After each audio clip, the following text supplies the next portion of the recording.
Hello, you wonderful people, and welcome to another episode of Crime Centric. This being a show where I talk about crime dramas that I watch. For today's episode, I'm going to talk about the latest episode of Bull, as well as the series premiere of The Enemy Within. Like always, when I'm talking about something you want to listen to, you can always look in the description down below. I include a time when I start talking about each of the respective shows. So, for example, if you want to hear what I say about this week's episode of Bull, you can skip to what I had to say about the series premiere of The Enemy Within. But the first thing I'm going to talk about is this week's episode of Bull. A very, very good episode. A lot of interesting things went down in this episode. Obviously, we have Chunk representing this dude, a young man named Darius, who was basically caught selling counterfeit stuff, which I never realized. I guess in the whole like copyright and stuff like that, I guess when it comes to like counterfeit like stuff with like movies and stuff like that, I get it, but I guess like I just never think about it with knockoff like clothing and like shoes or jewelry or stuff like that. I guess I just never really think about it too much because it is kind of an interesting thing, because you could even tell like Bull at the beginning of the episode was like, wait, you mean like the people who just stand on the corner and sell stuff like that? It's like, yeah, Darius ended up getting in trouble for that, something that a lot of people do that don't catch necessarily the flack, but it's like, it's almost like they try to make an example of him by being like, because the fact of the matter is usually this type of situation is kind of connected to child labor and stuff like that. You're stealing the intellectual property and earnings from a brand, essentially, and it was just kind of an interesting case, because it just kind of got me looking at it from that point of view, because I don't know if I ever really would have looked at it like, at least from that point of view, when it came to like brand stuff like that, like knockoff stuff. It just never really crossed my mind, but essentially it's a complicated situation, because not only is Chunk representing Darius, Bull and Benny are representing his grandfather, Willie, and it's this complicated situation because their cases are separate yet tied together, because Willie is losing his barbershop because that's where Darius was selling the merchandise out of the back of, and so it's kind of like, oh, apparently the government can take properties that were basically used, for criminal stuff to kind of prevent them being used as criminal enterprises further, and also later on the government can also sell them. But the problem with this is like Willie relies on our barbershop to be his source of income, his livelihood. So it's like, if that's taken away, what do you leave with him with and everything? So Chunk has to prove Darius's innocence, but then it turns into a whole complicated thing, because it's like, well, interesting details get dropped about like, hey, it turns out to be an entrapment case, because it turns out that the person that was connected to all this, the person who kept pushing Darius to sell these products, was an FBI agent, Raymond. And he tried to play it off later on by being like, oh, we just kind of happened to bump each other. No, it's like, no, you just happen to be in the same places over and over again. He kept telling you no, but you kept saying yes, because you guys benefit from this situation. The fact of the matter is, he probably ahead of time knew Darius's criminal record and knew like, oh, you're someone who probably, knew about the fact is that Darius, wanted some more extra cash so that he could help out his grandfather, who's back on, behind on taxes as well as utilities and stuff like that. Plus seeing that, hey, he has a criminal record too, so there's some stuff in his past, so like he's more malleable. It didn't come up in the episode, but I'm assuming that was kind of what they were potentially getting at in that regard. But but the fact is, so it is easily an entrapment case, but the problem is that Benny and Bull were like, yeah, you don't want to do that, because the moment you do that, you're admitting guilt. That there's no more wiggle room to be like, oh, like how could, because at first the whole thought process Chunk had was like, oh, we could at the very least say like, hey, he didn't really, do it, because it's like these knockoffs were so knockoffish that they were such bad copies that no one would think they're buying something legit, something on a brand. The fact that matters, everyone came there knowing they were getting something knocked off. It's kind of what he was initially going for, and saying like, the moment but Benny and Bull were like, the moment you go down the entrapment rule, you're admitting that Darius did do this and there's no more wiggle room. But the fact is, you also open him up to the fact is, everything from his past, anything he's ever done wrong, they can and will use it against him. So it's kind of not that good, because it's also screws over Willie, because like the whole point is to also be like, yo, but Willie had no idea what Darius was up to and everything like that. But being who he was, is Chunk ended up going down the entrapment route, even though they literally told him not to. And it's really hard to say whether or not, he really did it out of ego of like, oh no, I'm gonna do this. This is his first time kind of really stepping in, even though he's not like officially a lawyer. This is his first time kind of practicing as a lawyer, in the case kind of all on his own to a certain extent. So this is kind of, Chunk's first time spreading his wings, essentially. So it's hard to say whether that's really like ego they kind of got in the way. And I think it was a bit of it that got in the way, because I think Chunk thought like, I'm smart, I've been doing this stuff, I've been working and watching you guys enough that I feel like I know everything. But like, we saw like Benny and Chunk yelling at each other back and forth like that, just because like Benny was so upset, because it's like, the fact of the matter is you don't realize what you've done. Like, the fact of the matter is, it's like, because the thing is, it's like, what was it that Benny was trying to explain to him? That there was a difference between knowing that you're on the right side of things and convincing a jury that you're on the right side of things. And the fact is that you're not able to tell the difference between the two shows that you're not ready, and they're just yelling back and forth. Like, it's been a little while. It's happened this season, obviously. I'm trying to remember the last time it was, but obviously, like, there's been kind of moments of just like the team not agreeing. Like, usually it's someone in Bull not agreeing with how things go. You usually don't see the disagreement amongst the rest of TAC. And like, especially like in this case, I love that Bull had to step in being the dad figure and everything. It's like, do I have to call your parents? The fact of the matter is, shake on it and share your toys. If you don't, that's on you. But yeah, telling them to stop yelling and stuff like that. It was just kind of interesting seeing him kind of step in as a parent. But even he got pissed at Chunk later on, because Chunk continue to kind of think he knew better in that regard, because it's like, we're telling you what is kind of the best strategy, because when it's all said and done, it's like, Darius can take a deal, he'll go to jail for a year, but he'll always have a felony, but Willie will be let go of everything, so nothing will be kind of held against him in that regard. Because it's essentially being like, the FBI has enough to prove that you're guilty without you actually giving a guilty plea. And Darius wanted to go through with it, because it's like, hey, my grandfather, it's like, I just want to help him out. I want to do what's right for him. But Chunk kind of convinced him. It's like, the fact is, this is about your life. He's led his life. The fact is, he's done so much to make sure that you had a good life. And it's like, if you give up now, just accepting this deal and everything, then that's kind of like turning your back on everything he fought for you to have a good life, or he won't want you to give up. And it's kind of interesting, because you have to give and take with everything in this case, because the fact is, you understand where Chunk is coming from, where the fact of the matter is, it was an injustice. Is the fact of the matter is, if it wasn't for this entrapment, who's to say that he would have necessarily committed all these crimes? Because obviously he got in trouble with the whole stealing cars situation back when he was 16. It was his sister's car, but still, the fact is, he was on probation, he had slipped up, he had been in pretty good conditions and stuff like that. So it was a situation of like, though he was wronged in this situation, he was forced in this situation, because it's not like, because these FBI agents, even like Raymond had to admit, it's like, yeah, we benefited from this situation, because not only did we get, we put him in this situation, also once again trying to put it like, oh, he's a criminal and everything. The fact is that they would benefit from it. They got raises and promotions from this, so it kind of makes it a little like dirty, because there's this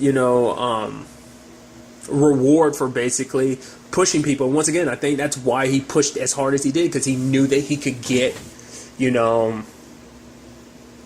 Darius to finally break and decide like, okay, I'll sell this stuff. So, but at the other side of things, you do understand it as well, where it's a situation of we're trying to, because you made the argument like Bull and Benny were, yes, they were looking out for their client, stuff like that. But at the same time, it's like, hey, we're all going to handle things kind of equally. We'll look out for Willie. Obviously, you look out for Darius. And it's kind of like, oh, we're on good terms. But then Chunk doing what he did was kind of like a middle finger to them and everything like that. But at the same time, once again, it's like Chunk was doing the right thing. He was following his heart. He's like, I'm doing what you always taught me to do. Believe in myself. And I love that later on, Bull is kind of like, yeah, how dare he believe in himself more than he believes in me. And then, Benny adds in kids these days, almost like, having no respect for their elders and stuff like that, it's like, because like they know this situation a little bit better, than Chunk, because Chunk's still kind of like, a tadpole in this situation, so.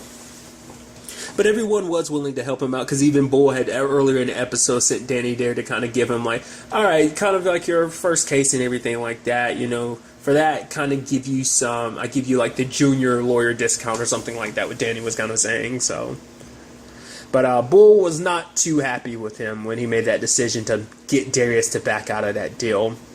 because it was a situation that would have led to Darius potentially losing, and if he lost, he would go to jail for 10 years. But it also meant like putting Willie on the stand, which that could have jeopardized his case. But in the long run, it ended up helping because a lot of stuff got revealed. I kept noticing that they kept pointing out like, oh yeah, the shaving butter, and I was like, the back. He kept referencing the back. I was surprised that the prosecutors hadn't tried to use it and be like, oh, but that's also the same place where the merchandise was kept. But then that's actually what Benny and Bull actually used to their advantage when they called in Darius's probation officer, because it's like, oh, like he let you, like, oh, Willie let you search back there, you know, no issues whatsoever. It's like, yeah, kind of let me go free reign. It's like, huh. If Willie knew that the merchandise was back there, if he knew what Darius was up to, why would he let his probation officer just kind of kick it back there and just look wherever? Like, because he was doing it to showcase, like, oh, this is where the shave butter is. This is what, you know, Darius has been selling. And I love that kind of proud moment. Like, just kind of him talking about it, too, is kind of very sweet. Because he's like, he was disappointed in Darius because of Darius's actions, stealing his sister's car like that when he was 16. But for him, it's like, I was disappointed and sad, but the fact of the matter is, I realized the Lord hadn't finished cooking him yet. But then seeing what Darius was willing to do for him, the fact of the matter is, he was looking out for him, giving him money, selling all what he believed was the shaving butter and everything. He was like, the Lord finally finished cooking him, you know. And I thought that was just kind of a sweet mentality. That's why it kind of leaves me a little conflicted about the whole thing, because it's like what Chunk was saying is like, it makes sense. I'm like, yeah, you got to look out for yourself. Basically Benny and Bull are going to be there, so he's going to have great representation. So Willie will have his day in court. But part of me was like, yeah, but that still kind of seems a little dickish. It is that complicated situation of like, hey, you got to put your client's needs first, especially because in his case, it's kind of like, I got to do the right thing in this case. But I do appreciate it. When it was all said and done, Bull does appreciate the fact that Chunk did push back. It's like, you know, and Chunk's like, thank you for allowing me to push back. It was a situation I felt like each one of them grew. I think Chunk, learned some valuable lessons, and I think, kind of followed his gut, followed his beliefs and stuff like that, believing in himself, so giving himself the confidence to go down that route. So, like I said, it's just a situation where I feel like you definitely could see both sides of this case in that regard. Of like, in particular, like seeing why Benny and Bull kind of felt like it makes you wonder how the case would have played out differently if Chunk had followed their lead instead of kind of being kind of a know-it-all, or at least thinking he knows it all. So, but luckily, when it was all said and done, everything worked out in the end. It's kind of interesting. It's a little bit of a side note in the episode, but obviously Bull, Diana is not picking up the phone because of the whole like, oh yeah, I told you to come to New York, but then canceled it, and I know you're pissed at me, you're kind of blocking me.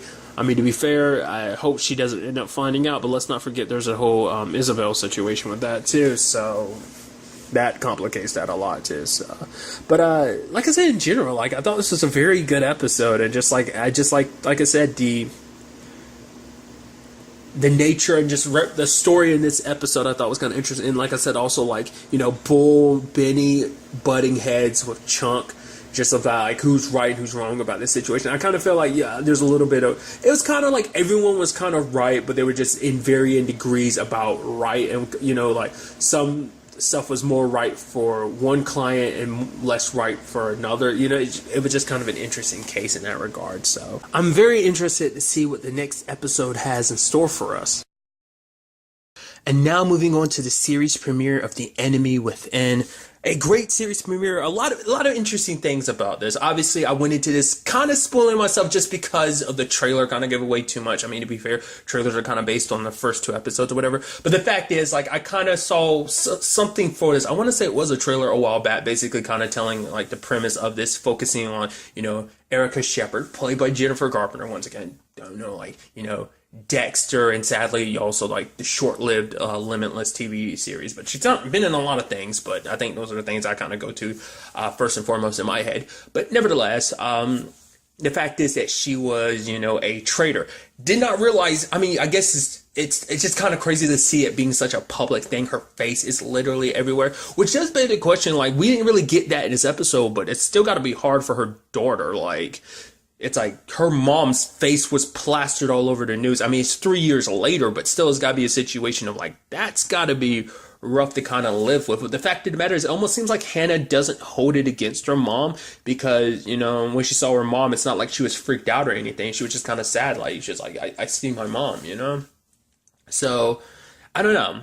Obviously, I don't remember, maybe this came up during that, but at least maybe it did and I just didn't remember, but the whole connection to Will, like, one of the CIA agents that Erica was responsible for getting killed was his fiance. It was like, geez, no wonder you hate her so much, you know?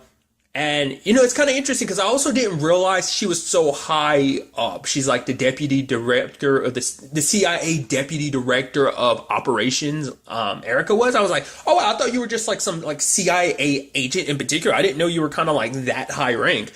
I was like, oh, so that makes even more sense about who you are. Just kind of like, well, for one, it seems like she naturally looks at the world in a very different way because she's able to kind of piece certain things together. Because like the whole Kate thing is like, so how long have you been in love with Will? And she just kind of like I had a feeling like, is that what they were setting up? Because the way she was kind of like asking Daniel, and I was like, oh, where's Will? Oh, he didn't tell you what he was up to? It's like, oh, you really all been his business like that, aren't you? I don't know why, it just kind of seemed like that. And I was like, oh, that's interesting. But it kind of took me by surprise, especially because once again, I kind of got it spoiled for me, like what Erica's motivation was for being a traitor and everything. And so it was interesting for me to see like her kind of almost, and obviously what was it, Jason made a reference to her kind of being all Hannibal Lecter-like and stuff like that, which is interesting that you'd go as far as comparing her. But to be fair, and also that was another thing too, she's literally labeled as a modern day Benedict Arnold. I was like, jeez, that once again, it's like, once again, that's why I'm talking about the fact is just the infamy behind it all.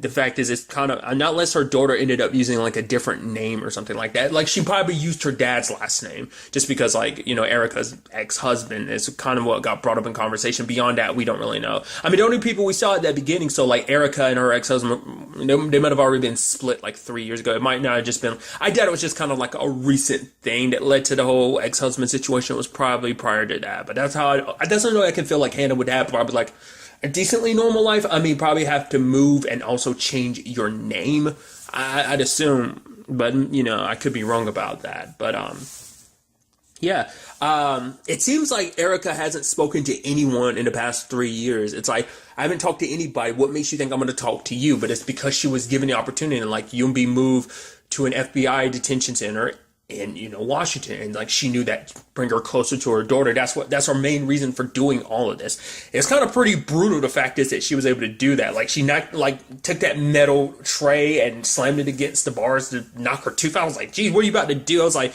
because I was thinking like, is she going to finagle? Like I was like, how are you going to like bust out of here? Are you going to finagle that, you know, plate into something to get out or something? I was like, did you have something hidden in your tooth? I was like, what is she doing? It's like, no, she knew they would take her to somewhere off site to get her mouth examined, having the lead vest on to block the GPS device that they've literally put around an artery that if she tried to get to the device and try to cut it out, she would end up killing herself because she would be bleeding heavily from it, which is like, jeez, I mean, once again, they're not going to hold any punches because she's like enemy number one, just like how much of a bad guy she is. But that was also, I'm talking in circles and I'm all over the place, so I do apologize. But the fact of the matter is, also I didn't shout out the fact is, it's like, holy crap, like Morris Chestnut. The fact is, I forgot. I was about to say, like, it's kind of interesting. I feel like he's been doing a lot more TV fairly recently because he was in, God, what was that, there was that show, I think, Legends on TNT with Sean Bean. I think he was in the first or second season of it.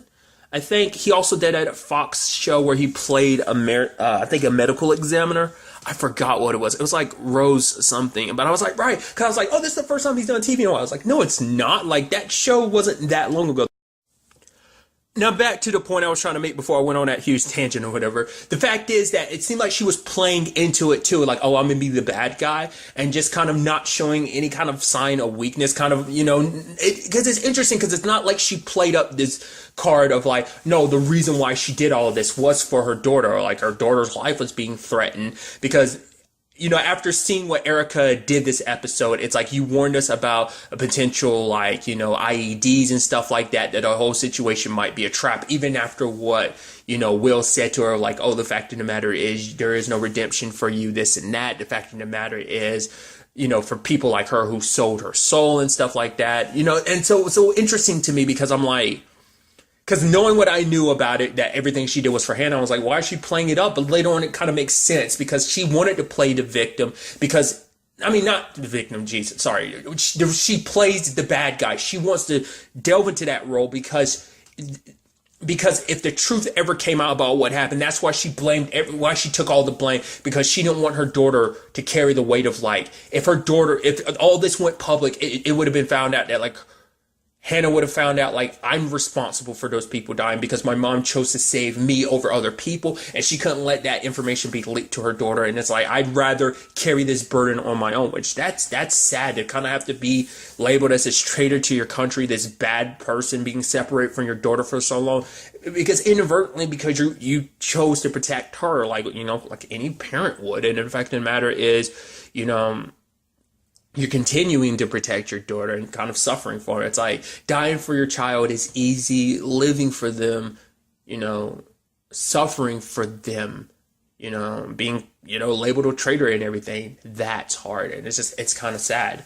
And I think it did kind of get Will to see Erica in a new light. It's kind of interesting too, because I didn't realize, well, it seems like it's all connected, but I didn't realize that this show was going to have like a main antagonist. I thought it was going to be like, oh, like we're going after Tall, and I thought maybe he'd get taken down this first episode, but no, he's like the main antagonist. It seems that basically, and Erica ends up talking about the fact is the reason why he came after me and everything isn't just about trying to, because he wanted to take down the teams that had stopped some of the terrible stuff that he's done before, like these 4 CIA agents that included Lane, Will's fiance, didn't just stop his operation. Like, it seems like there is a gigantic, almost conspiracy, like whole like operation going on, that basically he wanted to take Erica down. The best way to do it wasn't just to kill her, it was basically to discredit her, because I guess she's kind of like the best weapon they have against what he's got planned,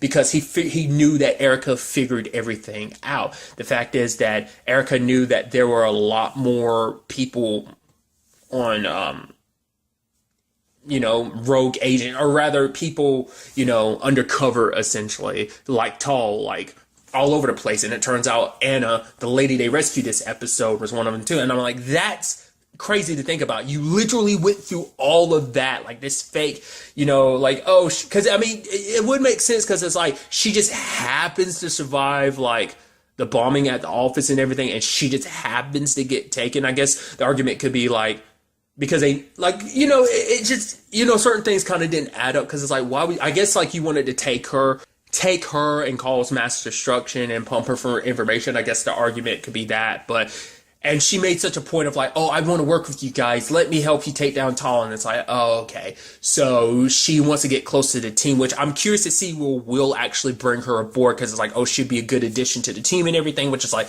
oh, that's going to be complicated, especially with that being the case of like her secretly being a bad guy and everything.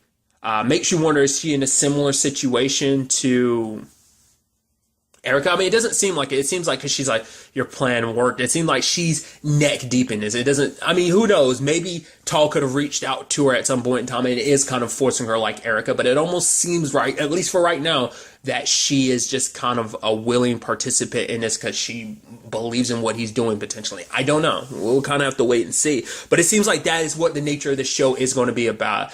It seems like it isn't just about stopping like bad people in general, which is the case, but I think it's also because it's all leading up to Tall because it's this large scale operation. But it seems like the main people they're going to be going after are people who are hidden in plain sight, you know, people who are living these regular lives. It's like, I think you can think of it as kind of like, if you're familiar with the shows The Americans, which I still have to go back and watch the show just because I only watched like near the end of, up to the end of season 2, but then like I got sidetracked with other stuff and I just never caught back up. But the show is finished, so I should do that. But it's like modern day Americans, but rather from the perspective of the particular family that's hidden in plain sight and their operations and stuff like that. It's from the police side of things. I mean, in this particular case, the FBI. So that's definitely going to be interesting. But I'm interested to kind of delve more into Erica's character too, because she made a statement where it's like, I want to be a better parent than my dad was. It's like, what was that a remark to? Now that's interesting. The fact is they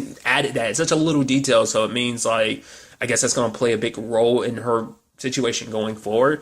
kind of maybe understanding how she got to where she is, essentially.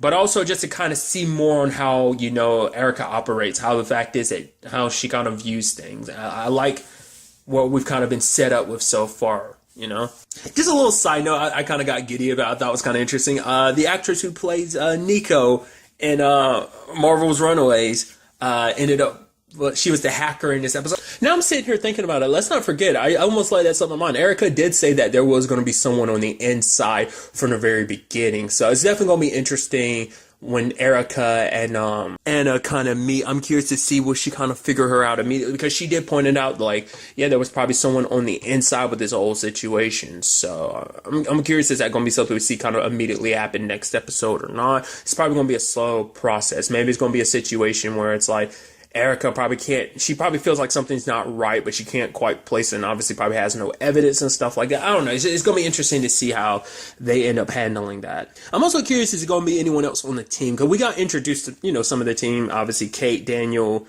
and Jason. But other than that, like, it makes you wonder, like, is one of them going to end up being the traitor, or at least kind of like an inside person? Maybe. We'll see. It seems like that was just kind of like an introduction to the team, but part of me goes, yeah, you don't know this type of situation. Maybe it might be someone on the inside that's bad, but ultimately, we'll have to wait and see. But I'm very interested to see what the rest of this show has, in store for us, as well as what the next episode has in store for us. But really, that's all I want to talk about. Till the next time we meet, be happy, be safe, live life to the fullest, and enjoy it. Good day and goodbye.